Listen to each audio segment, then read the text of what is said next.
Bandeko ya émission Tobondela Elongo tika Nzambe apambola bino lisusu balandi nyonso ya chaîne na biso ABC1 Nzambe apambola bino bisika bozali ebele na pesi bino merci na ba réplique na bino na partie ya mukie tolekisaki ya témoignage. Merci na bandeko bakamwe babengi. Merci Nzambe apambola bino wana ezaka eteni muke ya oyo Nzambe asala na kati na bomoi na ngai na baseri na biso ya émission tozolekisa sur la délivrance nde tokoyeba kolobaka ndambo. Bien aimé, lelo tozo continuer na baseri ya baprière ya délivrance oyo toza kolobela. Lelo toko tanga na mokanda na Juge chapitre nango 6e. Toko tanga na pe toko sambela tomona comment ba délivrance na ba famille to na mabota na ba école na société ndenge ba problème ezo lingela biso. Texte eza vraiment moulaï metokotanga ngo malembe. Juge chapitre 6 na bandina verset 1er. Les enfants d'Israël firent ce qui déplaît à l'Éternel, et l'Éternel les livra entre les mains de Madian pendant 7 ans. La main de Madian fut puissante contre Israël pour les échapper. Pour échapper à Madian, les enfants d'Israël se rendaient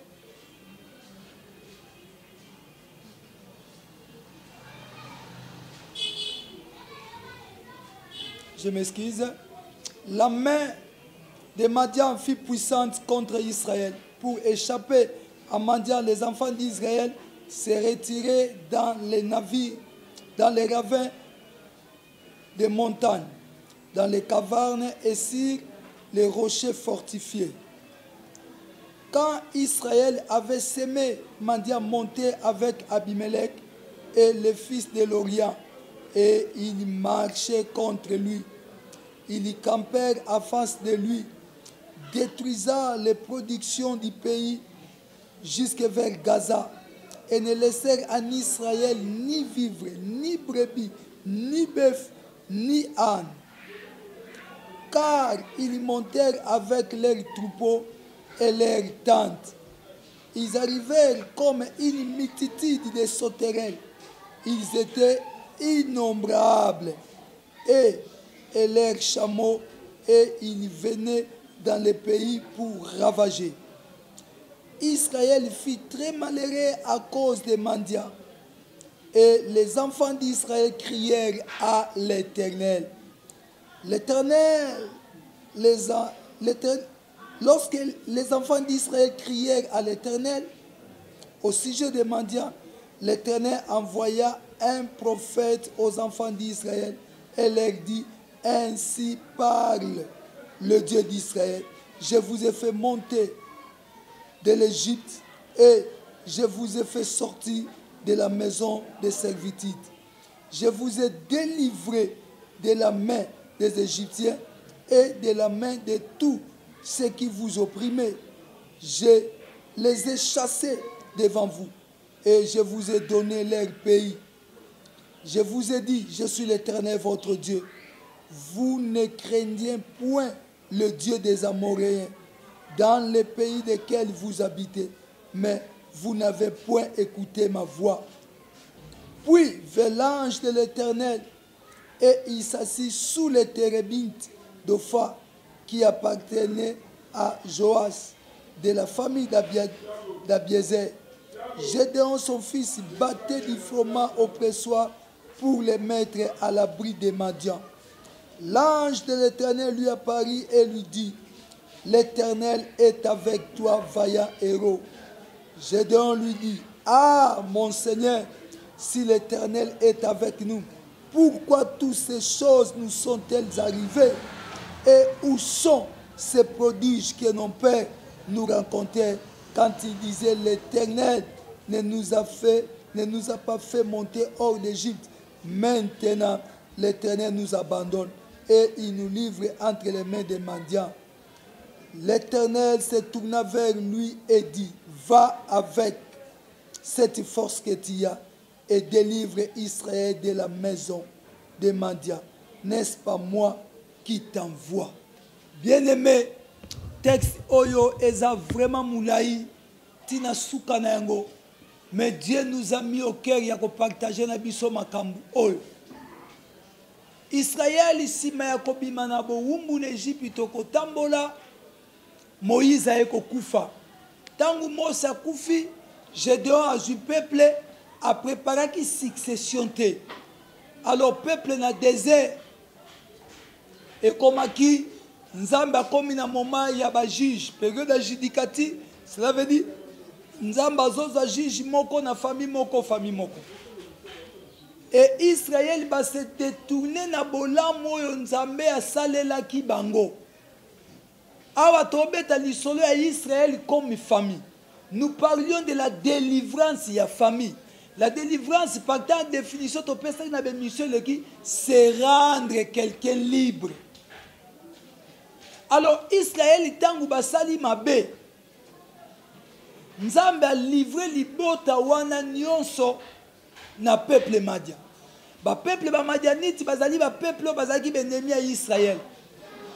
À cause ya bozangi botosi, à cause ya bozangi boyebi, à cause ya ko abandonner Nzambe. Israël Nzambe atindeli bango binemi. Lokola Israël tu ebi ke Nzambe apesa bango bénédiction ya mabele, bakolo na bilanga, bakozangelo bakolia te, bazaki na bampate, baza ba berger.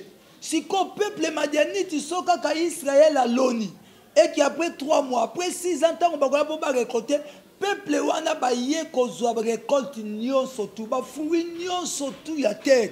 O Israël kokai kolona et koma ki ya peuple madianite. Biloko nyonso tu. Bien aimé, Israël est dépourvu de sens.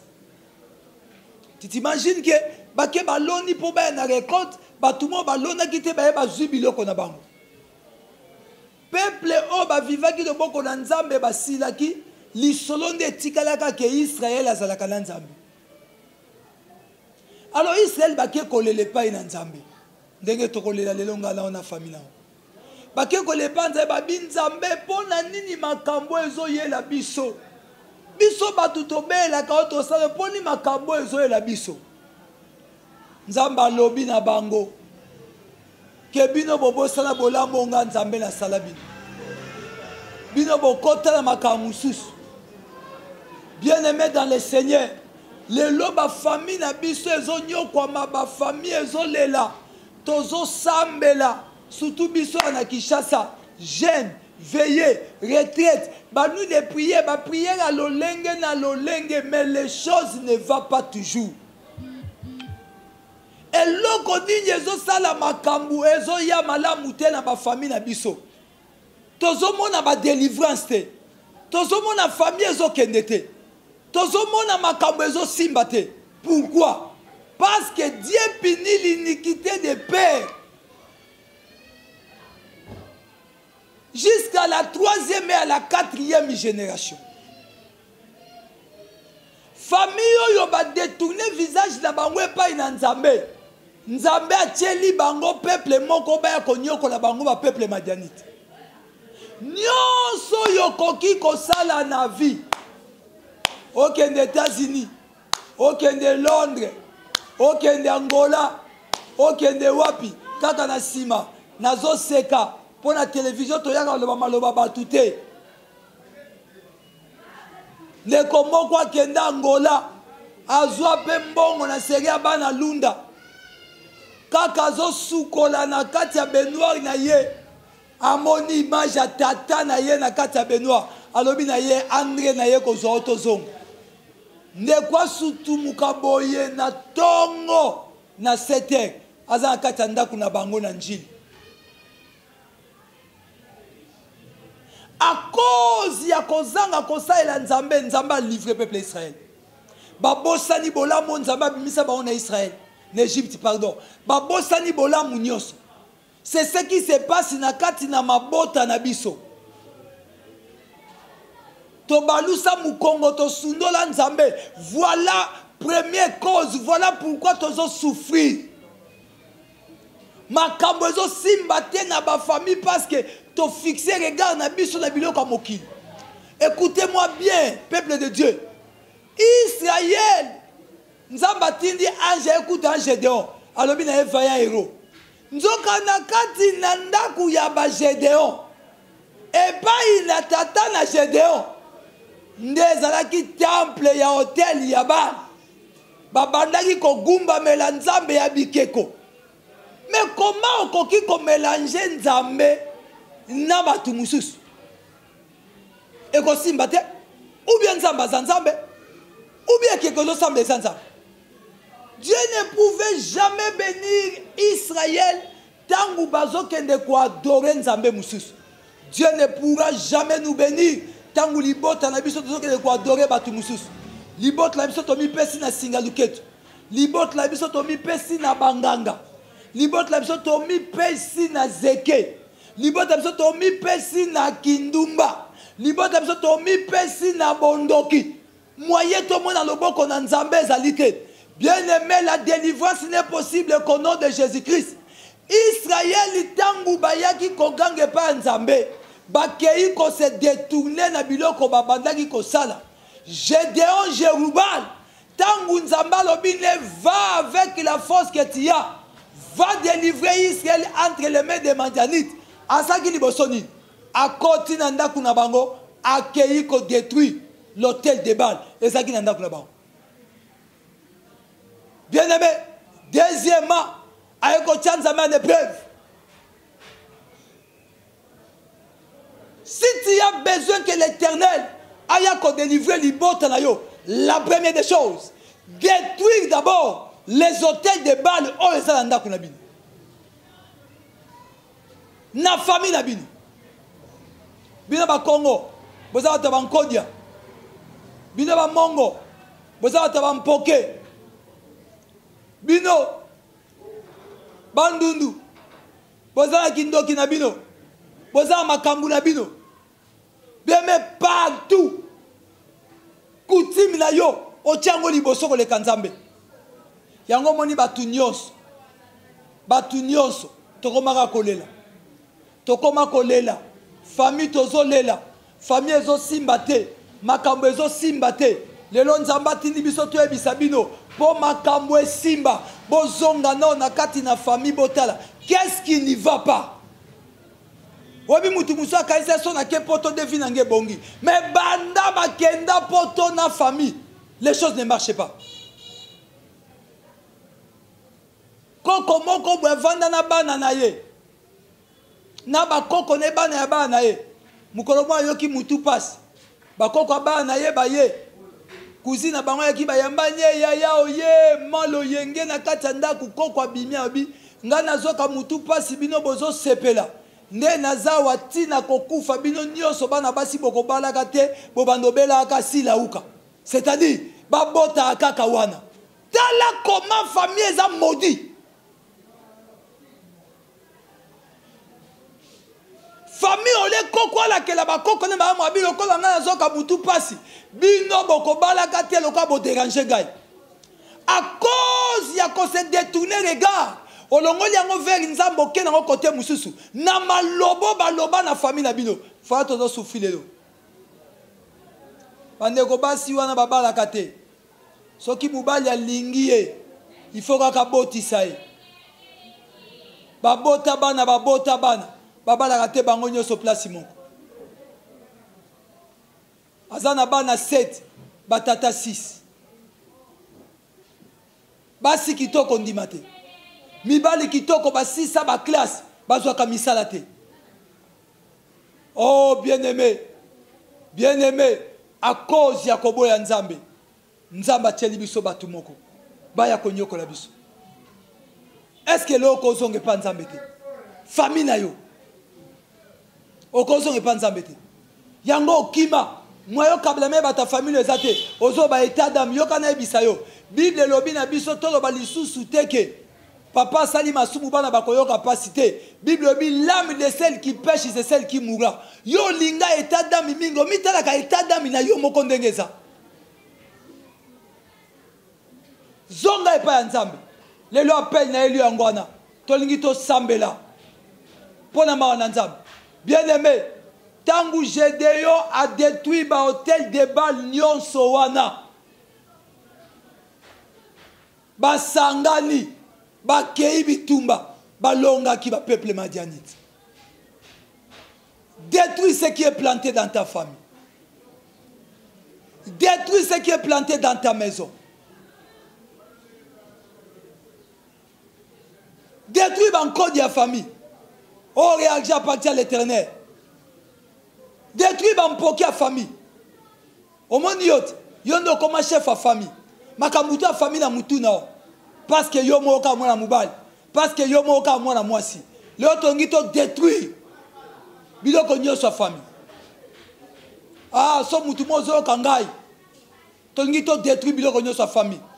Tozo détruire biloko nyoso à famille. Afin que nous soyons délivrés de la part du Seigneur et que tout le monde lobo kwanzambe o kolo akosala na kat la biso Yesu elonga nanga ikumama lelo yo Yahweh yone zambe na lola kumama lelo yo papa yone bikamwa nanga ikumama lelo yo Yahweh Seigneur na ye kotika libota na ye pa na yo na komitika ngambo kona liboto bazolanda nga epai na yo ABC wani mobimbe epai na yo nzambe toye lelo liboso na yo nzambe toyoki maloba na yo Israël tant ba détourna ki visage contre yo nzambe baboko talela yo o livre ki peuple wana madianiti baya konyokola bango pendant 7 ans biso toye epai na yo pourquoi nzambe parce que Israël babandaki suku adorer yo te babandaki suku gumamela yo te qui vit na bango epa nzambe abikeko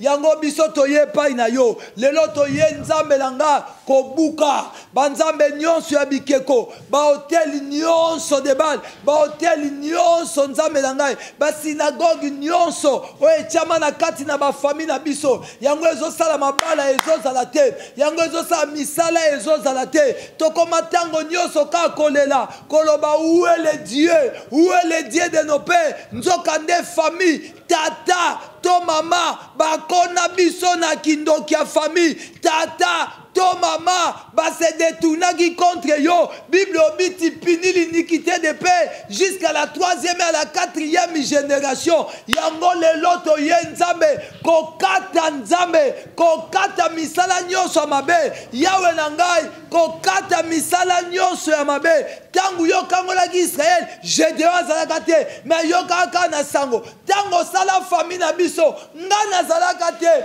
ndeko na nga azalaka te mais biso toye kokuta nzoka bakoko na biso basi basemaka mabeya ya toye maloba na yo ekata nyonso nzambe tolingi okata nzete te mais misisa parce que Jean-Baptiste a présenté le col à l'agneau de Dieu qui ôte tous les péchés du monde netoye epai na yo Jésus-Christ na kombo na Yesu Masia Yahweh Yahweh Yahweh Yahweh Yahweh Yahweh nangai Yahweh Yahweh Yahweh Yahweh papa nangai ozali nzambe Yahweh Yahweh Yahweh Yahweh Yahweh Yahweh Yahweh Yahweh Yahweh Yahweh Yahweh Yahweh kolo nanga bien-aimé tozobela moto na nzambe oh le feu de Dieu et la justice na nzambe tobela moto na nzambe ya kozikisa et ya ko détruire et ya ko consommer ba die nyonso étranger o eza na famille na biso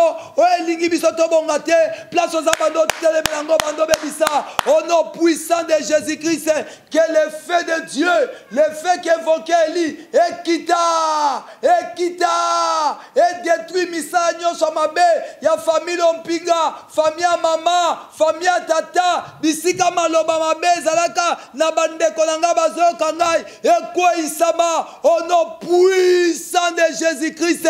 Tobeli au nom puissant de Jésus-Christ. Tobebisi nyonso ya Satana au nom puissant de Jésus-Christ.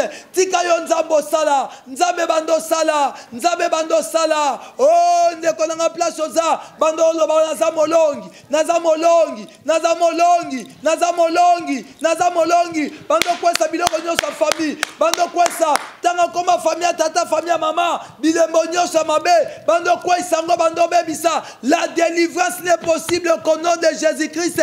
Ngana osambela me yo, prière na yo tellement puissante. Ozobe pa Yesu, bando bebisa, bando bebisa, bando bebisa. Beta mboko place oza bando kata, bando kata, bando détruit, bando détruit, bando détruit, bando détruit. Au nom puissant de Jésus-Christ. Bien-aimé yo kangai. Yo zate muto sala ka musala. Mbume ya musala na monate. Israël tangu nyonso baaki basa musala. Mbuma musala ezo monate. Bati musu bazo abuka. Bando boya. Bando boya mbuma ya misala na bati musu balielo yango. Oh. Yo sala ka mutu te. Musala no eza yo. Bafuta wana musala na yo. Mbuma musala no ba sepela yango. Pwani banguna base pamba musano. Bando boya, bando boya, bando boya. Yahweh. Au nom puissant de Jésus-Christ. Mbuma musale ya ma chantana papa oze mutakoli angote. Mbuma musana nga mutakoli angote. Mbuma musana fitina mutakoli ango azate. Mbuma musana foska mutakoli ango azate. Mbuma musala ya Denise mutakoli ango azate. Au nom puissant de Jésus-Christ. Nga nazampunda te. Nasale la kabango. Bango basepela. Na boy, peuple a boy, au nom puissant de Jésus-Christ. Tika nzambe apambola yo ndeko na ngai. Na biso ekoki. Kabuya osala nga sini nzambe. Tika nzambe apambola yo. Obi nzambe apambola yo. Yango tozo tia numéro na biso ya téléphone. Merci na bandeko bazo benga. Tozo kota na balosambo makasi na téléphone ta ozo benga tozo sambela. Na WhatsApp, na YouTube, toza wana ndeko na ngai. Tika nzambe apambola yo. Na oyo yoki. Yo, loba sima na nga ke naza punda te. Yo za punda te ndeko. Oza punda te, osala ka musala batu musube ya oliela yo intere na. Non, ya yo moko oliango. Na sakoli bola mwanzambe na ngela ndao. Place yoza, banda lelo. Bible lobi na biso na Colossiens, il a effacé l'acte dont les ordonnances qui étaient condamnées. Muto bundisa o lelo akomona yo lisusu te parce que nzambe ya lola azu esika. Nzambe apambola couple oyo esali biso ngolu bomona biso ya mama Chantal na papa Ose na bana na bango. Nzambe apambola bino. Nazangi te kopambola bandeko na nga nyonso ya sona bata. Nazangi te kopambola bandeko na nga nyonso ya madimba na ya mbanza ngungu. Tika nzambe apambola bino. Na pamboli église mission mondiale la gloire de l'éternel. Na pamboli camarade na nga mavembo. Na kozanga ka jamais koloba bolamu ya partenaire na ngai Foska Dikese. Merci ya mobali. Na ozo sala po na ngai. Merci na badona yo po na église. Tika nzambe apambola yo. Nzambe vraiment apambola yo apambolo makasi. Nazangi te kopambola mama nanga Chantal Fitina. Nazangi te kopambola Rita Mawete place ozali. Bandeko nyonso place bozali Solange. Nzambe apambola bino makasi. Ndeko nanga Giki Soka. Nzambe apambola oba pasteur nyonso. Nkolo apambola bino. Tika bokende liboso mama Chantal famille nyonso. Nabosani te kopambola mama Denise. Nzambe apambola yo mama Des Dompinga. Nzambe apambola yo mon frère Kabuya. Pardon abiso Jimmy Boyembe wa ba Jimmy. Nzambe apambola yo nazoza ya dona ola kakingai. Na tsangi te koloba sou merci pona monter na biso fali. Tika nzambe apambola biso. Sobo sepela ki na émission yo beaucoup mambisa nzambe na lola. Bo s'abonner massivement na kombo na Yesu Masia.